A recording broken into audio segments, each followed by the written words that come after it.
right, Coach. How has fall camp been going for your team this year? What's impressed you the most about the squad's preparation? Yeah, fall camp has gone well. Obviously, it's a little unique for us, not playing in week zero, right? So Mm, we're going on, wrapping up our fourth week of having the guys here on campus and getting into game week next week. So it's been unique because they've started classes this week in our last week. So the silver lining there is they kind of get the feel for an in-season schedule with all the academic demands on top of the athletics.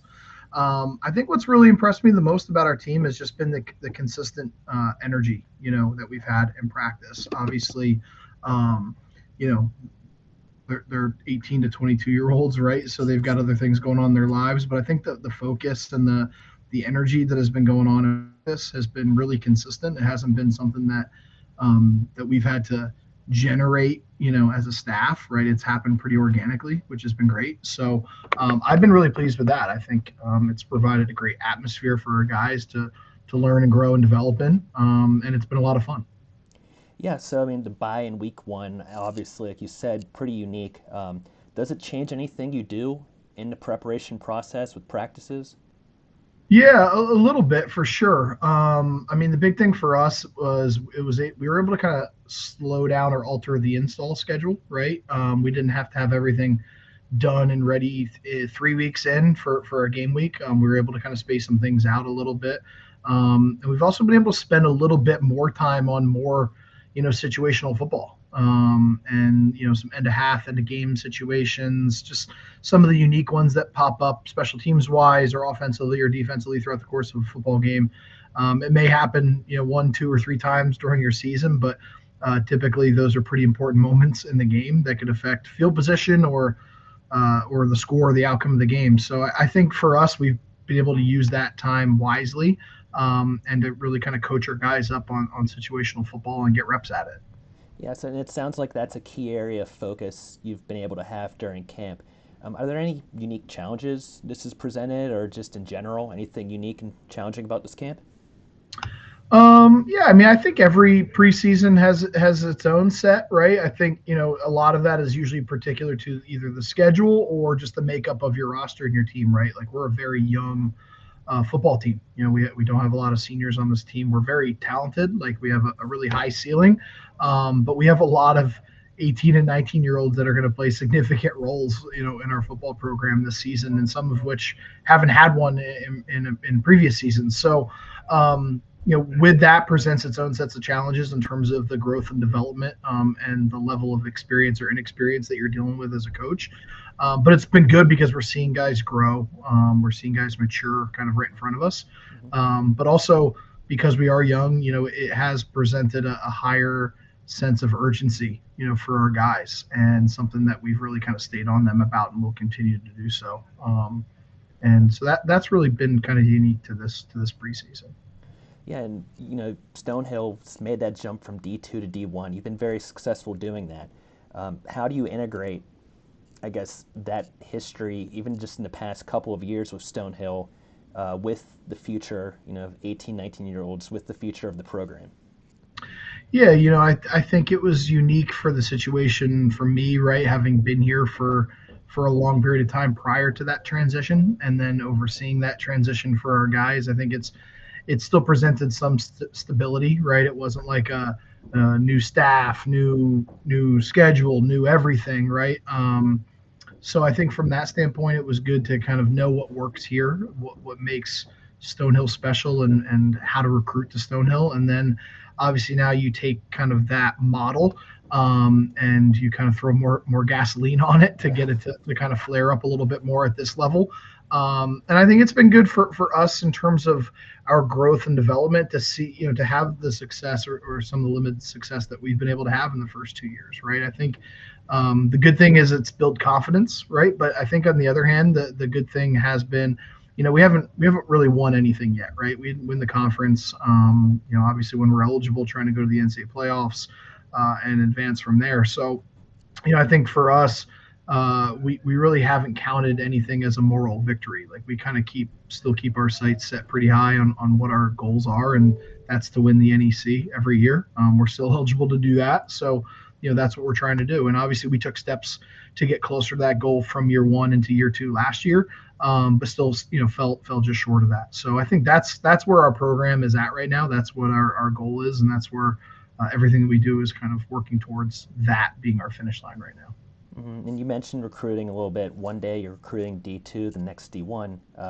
18 and 19-year-olds, but what are the players that we should be keeping an eye out this season, either your established players or some of the newcomers you've got? Yeah, yeah. Well, I think you starting offensively. Obviously, we're very fortunate to have an experienced, play caller under center for us and our quarterback, Asher Karaha. He's a senior captain. This will be his third year starting.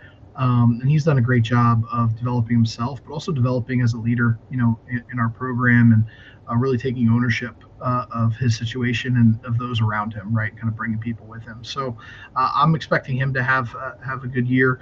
I think we've got some new faces in the backfield too, which are exciting. Xavion Woodard, who was number 15 last year, will be wearing number 2 this year.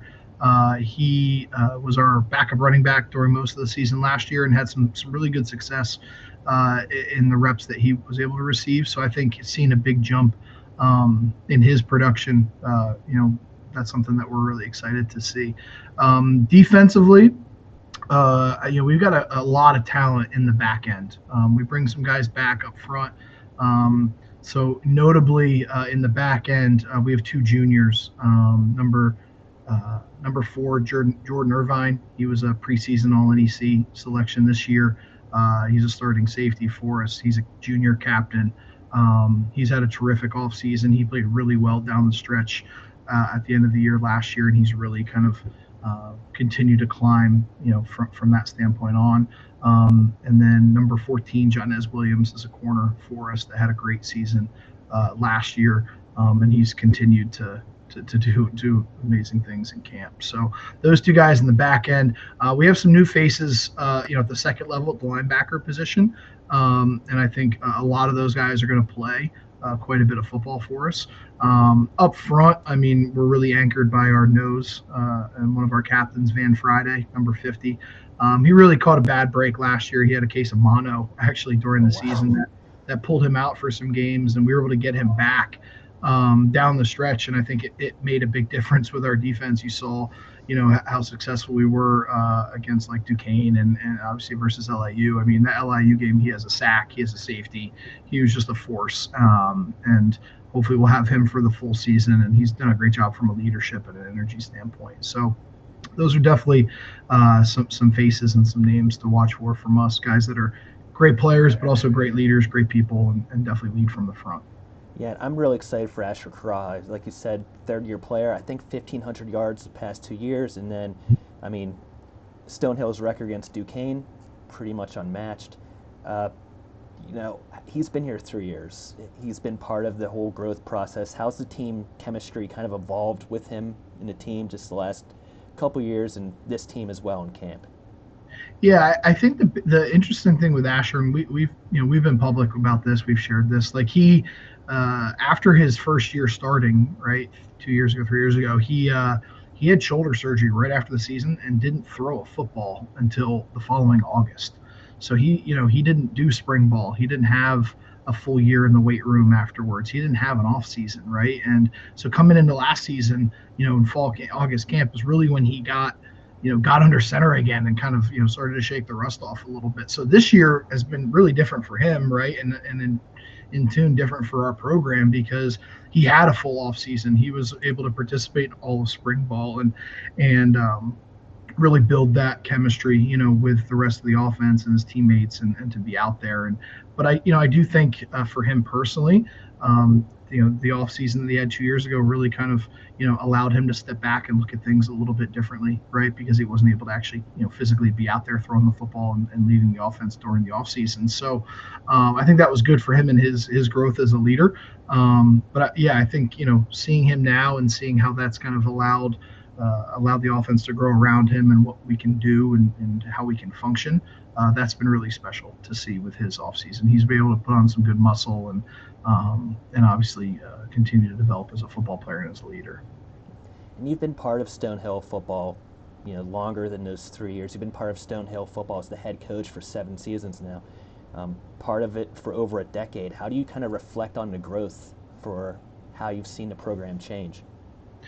Yeah, it's been pretty interesting. I think this will be my I think this is going to be my 16th season here overall. So I got here when I was 22, 23 years old. So I've been very blessed and very fortunate, obviously, to be in one place for a long period of time. That's not the norm in our profession, unfortunately. But fortunately for me, I've been able to grow as a person, as a man, as a coach. I've been able to start my own family and kind of plant my roots here. And I like to remind my wife how lucky she is that we haven't been living out of moving boxes year to year. Um, but it really has been special. I think in a lot of ways, what I try to do with our program, what I see Stonehill does for its students and student athletes, and how it helps them grow and develop. I mean, in a lot of ways, it did that for me. Getting here at the age that I got here, and I've literally kind of been through every phase of my coaching career here. I started as a position coach and became a coordinator, and then obviously became a head coach. So, seeing, knowing kind of where we've come from, like obviously I have a really great appreciation for where we're at now and the direction that we're heading. Um, but I try to make sure that the kids today, they want to live in the moment, right? They want to know, what it's like now. So for me, like I use the history as a reminder, but also as kind of like a compass, kind of pointing to the future here too, and what it can be, because we've always kind of said that about where we are. Like, this could be a sleeping giant, right? And that was back when we were a very mediocre Division II program, 15 years ago. So to see us develop and obviously commit to the move to Division I has been really exciting. And now to see us competing, at this level with the programs that we compete with, I think it's very reassuring to know that this was the right move for our college and for our athletic department. And I think the best is still yet to come. College football is special. The best is still here to come. You have goals as far as wins and losses, winning the NEC championship, but it's special in part because the program is more than wins and losses. What do you emphasize to your players, both in terms of on-field performance, but in off-field as well? Yeah. Yeah, I think we're unique in terms of who we are and what we do here at Stonehill, because, as a football program, we still are going to recruit to our academic profile. Like, we're a very strong school academically. We always have been. We can't recruit everyone, right? There's a lot of great football players out there, but for us, we need and want guys that want the best of both. They want to be challenged academically. They want to play at a high level athletically. So, for us, we want guys that don't have to sacrifice one for the other, and that's what we seek to provide here, as a football program. You can get a great degree, play a high level of football. If you're good enough, the next level, we'll be able to look at you here a little bit easier, right? But also, you're going to have an opportunity to go pro in something other than football because of your Stonehill degree and what you'll take from this 4-year experience. So, for us as a program, I think our culture is definitely in a really good place. It's something that we talk about and practice as an individual and as a team every day. We really preach our 3 pillars: are discipline, intellect, and grit. And we define those for our guys. Our guys can rattle those off to you, but also, like, we apply them to our player development, right? Like, obviously from the discipline standpoint, like, guys need to do what they're supposed to do when they're supposed to do it, right? And that's part of maturity and growing and taking self responsibility, but also being committed to what you're trying to achieve, and what you set out to do, even when it's not easy to do so, right? And then from an intellect standpoint, I mean, we talk about reasoning and reflection with our guys. We can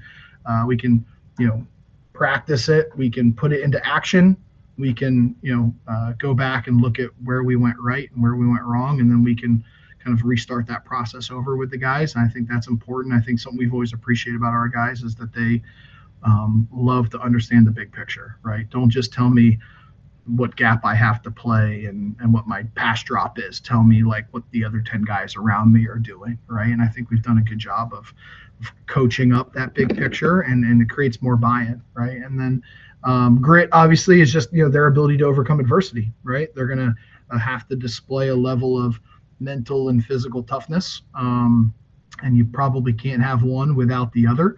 And I think it's important in today's society. I mean, there's a lot of different factors that go into what they face mentally every day, and obviously from a physical standpoint. So I think for that, it's letting them know like, hey, this is going to happen. It's not a matter of if, it's when, right? And knowing how to respond and being able to kind of stay committed to the cause and through that adversity is the sign of growth and maturity. And if we can get a team full of those guys, then we'll reach our goals pretty quick.